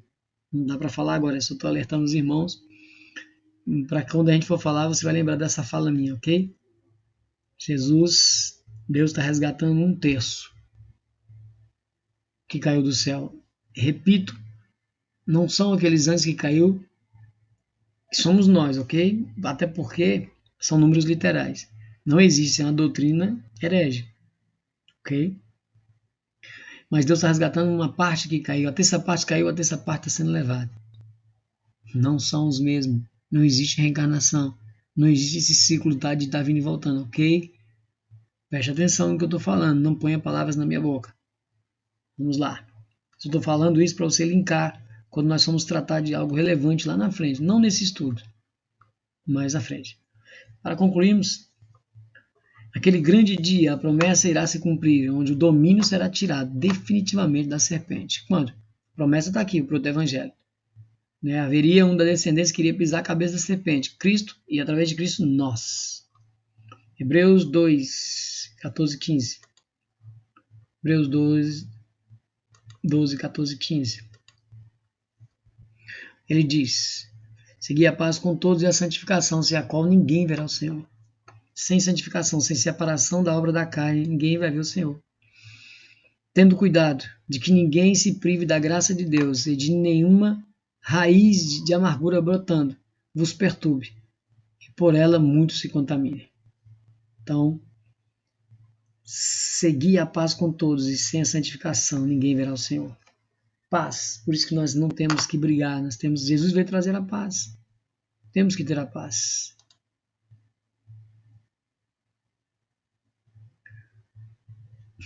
Vamos ler Hebreus 2, 14 e 15, meus irmãos.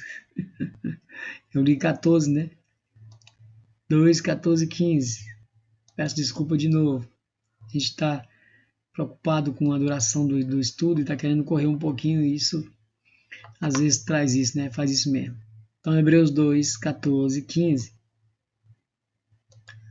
Hebreus 2, 14 e 15, ele diz: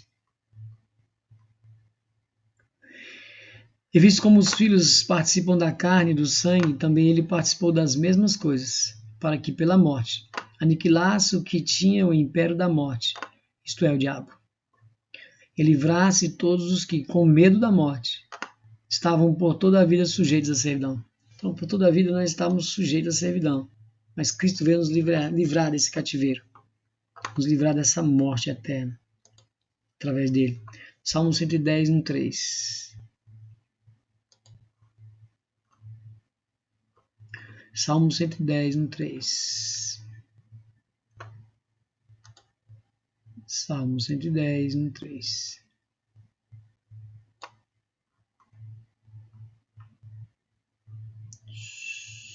Cadê?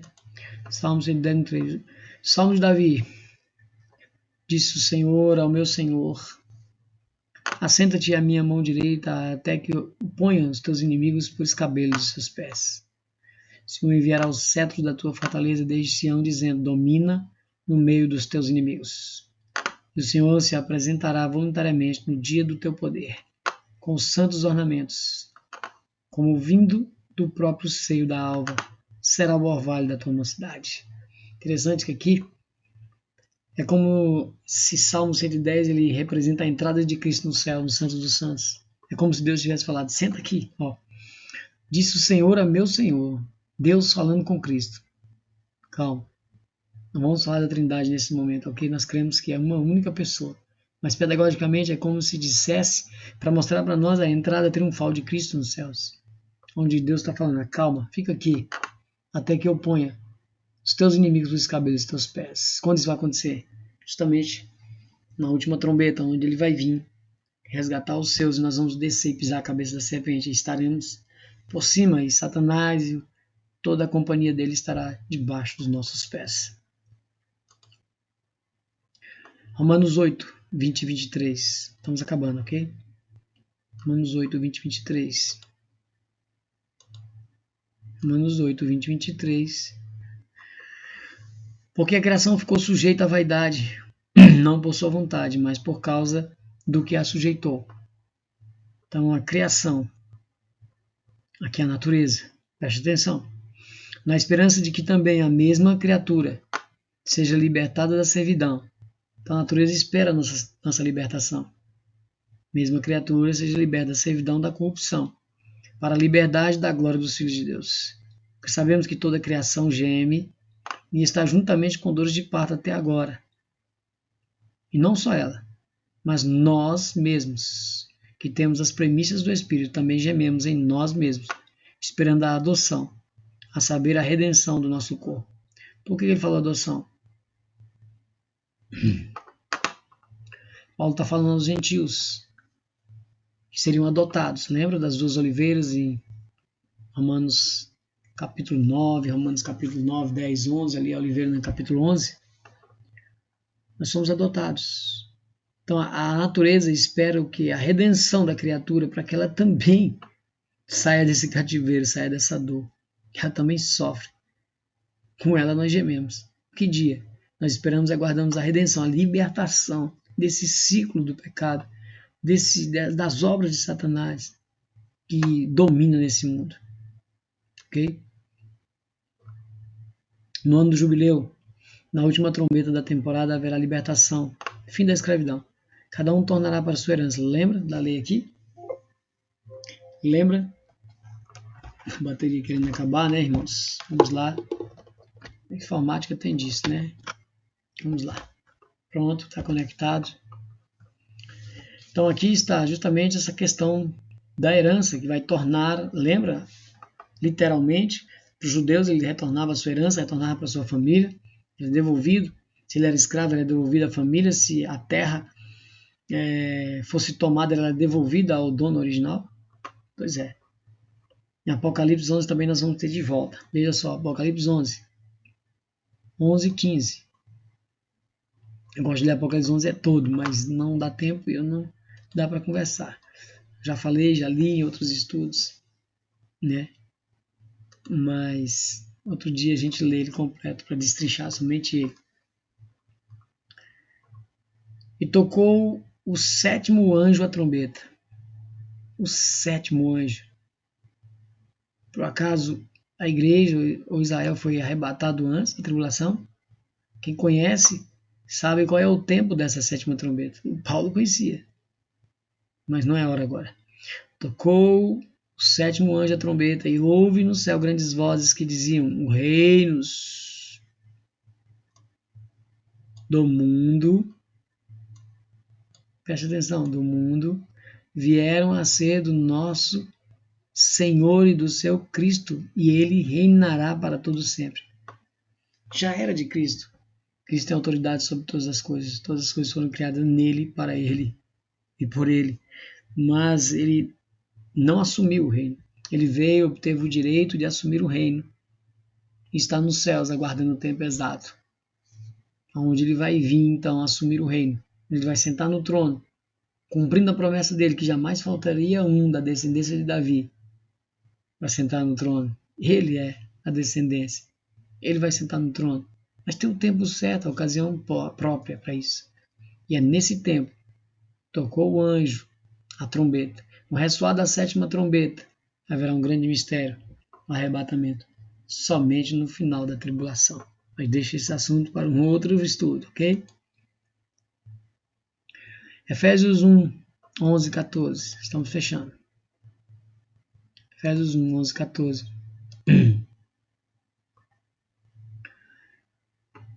O qual é o penhor da nossa herança para a redenção da possessão de Deus, para o louvor da sua glória.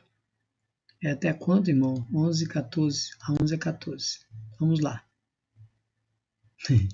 Ansioso para terminar, né? E ao mesmo tempo não estou. Mas vamos lá. Muito tempo, às vezes, os irmãos não conseguem acompanhar, né? Mas dividem esse estudo em duas vezes, irmãos. Vocês mesmo escutem a metade, depois a outra metade. No tempo oportuno, voltem e revejam, né? Vamos lá. Nele digo em quem também fomos feita herança. Em quem? Em Cristo. Havendo sido predestinados conforme o propósito daquele que faz todas as coisas. Quem? Cristo. Segundo o conselho da sua vontade.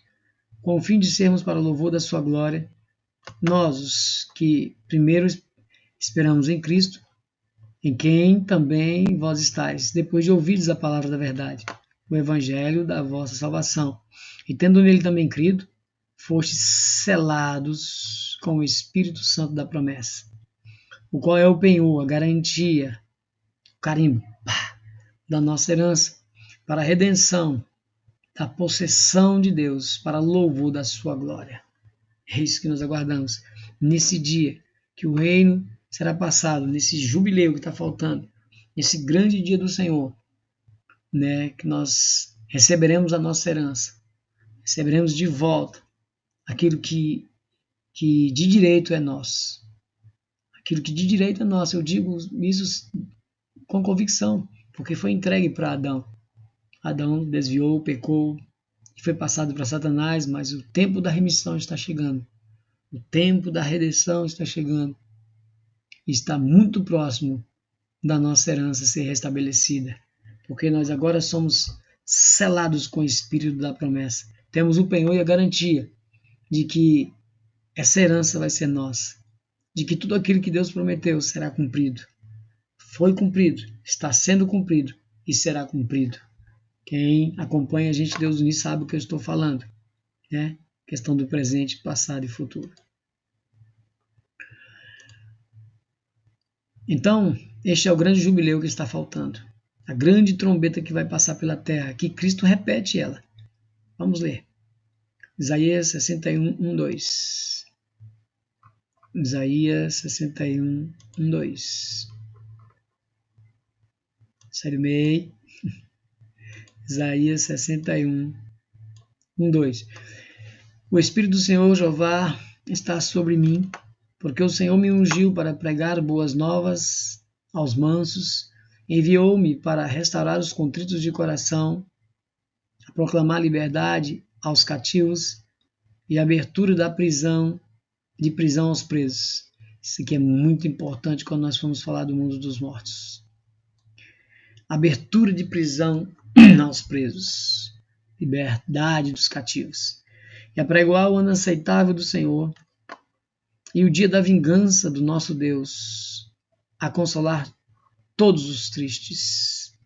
Esse grande dia, desse grande jubileu, dessa grande trombeta, que Cristo repete, falando desse ano aceitável, repetindo o que Isaías falou. Lucas 4, 17 a 19. Lucas 4, 17 a 19. Lucas 4, 17 a 19. Foi-lhe dado o livro do profeta Isaías, lembra? Nós acabamos de ler o profeta Isaías 61, 1 e 2. E quando abriu o livro, achou o lugar em que estava escrito: O Espírito do Senhor é sobre mim, pois que me ungiu para evangelizar os pobres, os humildes, lembra? Enviou-me a curar os quebrantados de coração. E o quê? A pregoar liberdade aos cativos, quem? Do diabo, do pecado do diabo, e dar vista aos cegos, e pôr em liberdade os oprimidos, e anunciar o ano aceitável do Senhor. Então veja, Isaías profetizou sobre o Cristo e ele cumpriu ali aquela profecia e jogou para frente essa profecia. Ela se cumpriu em parte ali naquele momento, mas ia se cumprir na totalidade quando da sua vinda, quando do tocar, do ressoar dessa grande trombeta que passará pela terra, anunciando o último jubileu. Para finalizar, que é também profetizado também nas 70 semanas de Daniel, que nós vamos estudar em breve. Vamos falar primeiramente de Daniel 2, da estátua, dos sonhos de Nabucodonosor, da revelação. Depois vamos falar de Daniel 7, Daniel 8, e aí sim nós vamos partir para Daniel 9, dando prosseguimento e completar. Eu quero ler esses textos para a gente já ficar atento. E os irmãos quiserem em casa ler Daniel 9 completo, e ler Daniel 2 e Daniel 7 completo também, se puderem ler esse capítulo. Capítulo 2 de Daniel, capítulo 7 de Daniel e capítulo 9 de Daniel. Pelo menos para ficar familiarizado com aquilo que nós vamos falar. Daniel 9, 24 é uma profecia tremenda. E ela faz conexão com o que nós estamos falando. Porque se você não fizer esse link, você não vai entender jamais o plano de redenção.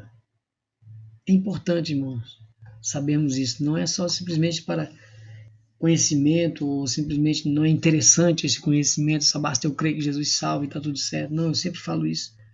Muitas vezes as pessoas que falam isso são desculpas para não estudar, desculpa para não aprender a palavra. Pessoas que dizem muitas das vezes que para que esse conhecimento, o evangelho é simples. São pessoas que não querem se esmerar para aprender, para ensinar outras pessoas e até mesmo para serem participantes como testemunhas nos últimos dias. Estude, irmão. Você vai ver como é maravilhoso, com maravilha, com sede vai ter, com vontade grande você vai ter de ler a palavra de Deus. Mas vamos lá, vamos acabar. Eu fico conversando muito tempo. Então essa profecia que Deus está revelando, desse intervalo também, dessa semana que vai faltar, vocês vão entender no dia. Mas veja uma prévia. 70 semanas estão determinadas sobre o teu povo e sobre a tua cidade santa. Santa cidade. Para o quê? Extinguir a transgressão. Veja que é para o final. Dar fim aos pecados. Expiar a iniquidade. Trazer justiça eterna. Selar a visão e a profecia. Ungir os santos dos santos. Quando é que ele vai ungir os santos dos santos? Lembra do sacerdote? Ungir a ele, a família dele, a arca, os santos dos santos, para poder sair e o quê? Ungir e expiar o pecado do povo. Essas 7 maravilhas vai nos apontar justamente para a última semana, para o último jubileu. Vamos lá, olha o porquê. Daniel 10, 11 e 14. Veja só. 10, 11 a 14. E me disse Daniel, homem muito desejado, está atento às palavras que te vou dizer Levanta-te sobre os teus pés, porque eis que te sou enviado, e fala ele comigo esta palavra. E eu estava tremendo.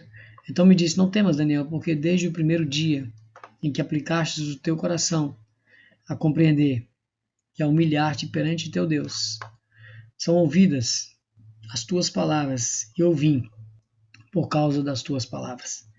Mas o príncipe do reino da Pérsia, que é o Satanás, você pode ir lá em Ezequiel, ele está falando isso, que se opôs defronte de mim 21 dias, e eis que Miguel, um dos primeiros príncipes, veio para ajudar-me, e eu fiquei ali com os reis da Pérsia. Então veja só, agora eu vim para fazer-te entender o que há de acontecer a teu povo nos derradeiros dias, porque a visão é ainda para muitos dias. Então veja, quando o teu povo, ele falou, 70 semanas estão determinadas no teu povo.